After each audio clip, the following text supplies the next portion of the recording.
I come from a heavy RTS background. Or I guess to be more specific, I come from a StarCraft background. While I never got to reach the great heights of the Grandmaster rank, I do remember the advice of one. It was to try out the different races, see which one I liked, and stick with that race for a long time.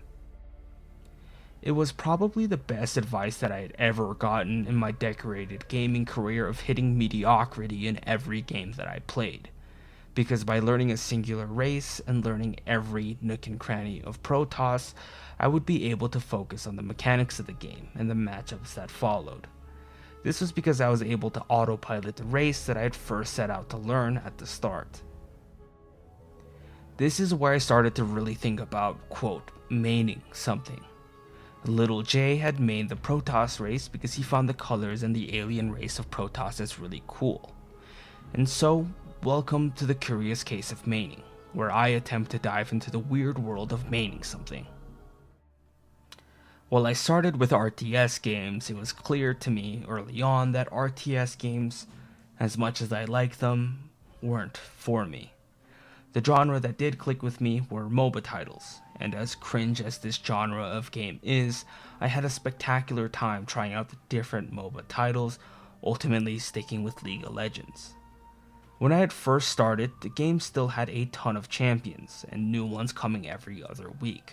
But even with the ocean of champions in front of me, I decided that I would be a Riven player because I had found out that she was based off of Marth in Fire Emblem. And I do love me some Fire Emblem. I had hit what was at the time the max level just by playing Riven, but even I had grown tired of playing her with the constant changes that came in and out with the MOBA genre. But instead of moving to a different champion, I moved to a different role entirely, the AD carry role. The AD carry role was a much more natural fit for me as I like to play characters that attacked from a range in really any video game. I'm still maining this role to this day, and while I'm not maining a singular champion like I did in the past with Riven, I'm still technically maining something, this time a position rather than a character. But it's funny because in a game like League of Legends or any other MOBA for that matter, maining a singular character can oftentimes be a detriment to the team than a benefactor, as certain champions excel in certain situations while sucking in another. And with the constant changes, some champions may be the best they've ever been in one patch, and then completely garbage in the next. So the trend I've seen in games like MOBAs are people building a pool of characters to choose from so they can bring more to the table. This is the complete opposite in fighting games, where maining a singular character is oftentimes the way to go, as the big learning curve of a general fighting game, after learning the mechanics of one, is learning the individual matchups that you have to go through.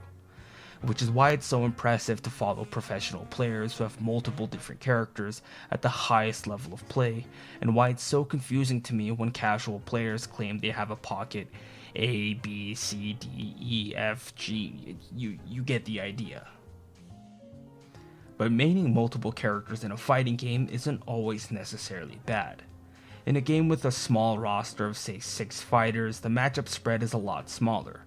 You learn 6 matchups, which includes the mirror matchup, and if you pick up another character, that's just an additional 5 that you have to learn, making the total amount of matchups that you get to learn a whopping 11, which isn't so bad. But as the roster size grows in size from 6 to Smash Ultimate's whopping 74 characters, without DLC mind you, it then becomes that learning 2 characters ultimately becomes a real feat, because you're now doubling the amount of characters that you're learning. And of course, I'm saying this assuming there aren't any clones in these games, but the idea is still the same.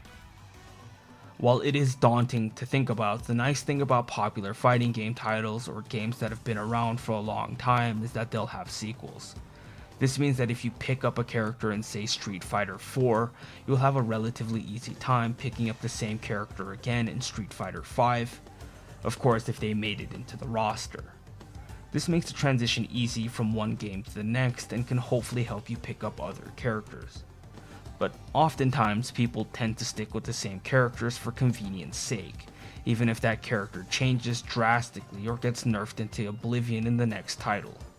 Some people just like to stick it out with their character, which brings me to my next point of character loyalty. Character loyalty is what it sounds like. A player will stick it out with a character from title to title, even if that character becomes doo-doo dog shit. This stems mostly from the copious amount of time someone would have spent with that character, and they feel a weird emotional bond with them. It's like someone entered a weird, serious relationship with that character, but as training room practice buddies that you fight with. The character becomes an odd extension of yourself, and even if they're bad, you feel as though you owe it to said character to still play them. But the weirder thing with character loyalty is that it doesn't just start and end at competitive multiplayer titles. This kind of behavior can extend to solo player titles like Monster Hunter, where you stick with the same weapon from one title to the next. But I found this behavior to be the most extensive in, oddly enough, gacha titles. Again, as a big fan of Fire Emblem, I obviously play Fire Emblem Heroes, and seeing the weird amount of attention a character like Spring Lucina gets, who's been outclassed by power creep time and time again, is a weird form of dedication that you honestly kind of have to respect. I don't know if all forms of character loyalty extends to being a form of maining, but you honestly kind of had to respect the hustle of gacha game only players. Or find it really sad that they're desperately trying to keep a dead unit relevant. I don't know, you can decide that for yourself. Another interesting thing that I found is when someone says they quote main someone or only pick this character when they offer a zero to no difference from the other characters. As a closet fan of Tetris, I of course picked up the title Puyo Puyo Tetris and fell in love with a lot of the characters that are present in the game.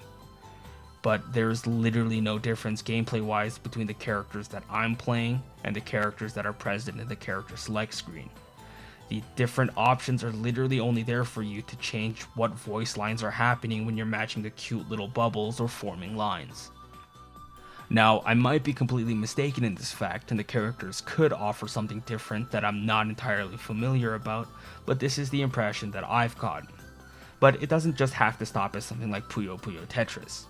It could happen in something like Mario Party, or I guess more specifically the older titles where none of the characters really had any difference, except for the voice lines and the costumes that they would sometimes wear. I'm a Yoshi main in Mario Party 2, by the way. In that particular instance, you're picking a quote main based solely off the appearance of said character. You find their aesthetic pleasing, cool, or attractive. I mentioned that I played Riven because she was based off of Marth, but that's not all entirely true. I also played her because I found that she was again aesthetically pleasing, cool, and attractive. The Fire Emblem factor just helped bolster my love for the character. And there are a ton of characters that I tried because they hit my checkbox up above. If I was to give the same MOBA example, Aurelia is someone who I think is incredibly cool, attractive, and aesthetically pleasing. But it would also help if I could play her properly instead of feeling like my fingers are broken because I don't know how to manage her passive properly to abuse her high damage. Me 80 carry player, me unga bunga big dumb pressing button very hard.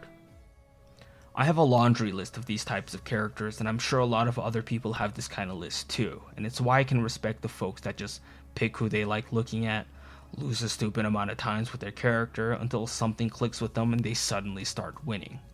It means they literally sat there, forced themselves to learn that particular character, even if that meant it would break their own spirit and their own fingers to match that character's playstyle. I personally cannot do this. I need a character that fits the playstyle that I'm looking for, even if it means that I have to give up on how much I like the looks of one. And it's probably why I end up going back to playing a bunch of shotos and fighting games because they fill the playstyle that I'm looking for. The back to basics types of characters. Or at least that's what I tell myself. Oh, Jay, you're working on the basics. You'll surely be able to pick up Yuzuriya if you keep at it, as I cry in the club messing up my Byakuya Oki for the billionth time. At the end of the day though, I think maining a character or maining something is really neat. It's like a cultural thing in video games. Everyone does this, especially if they want to get serious about learning said title. It's to the point that someone maining something can lead to you getting judged. Oh, you're a Mika player in Uniclear? Disgusting.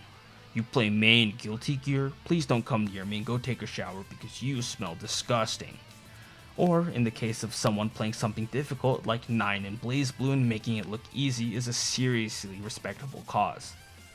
But regardless of what people say about the type of characters that you main, or how much I make fun of you for being a Switch Axe player and Monster Hunter, I think it's most important to know that you're having fun with the decision that you made.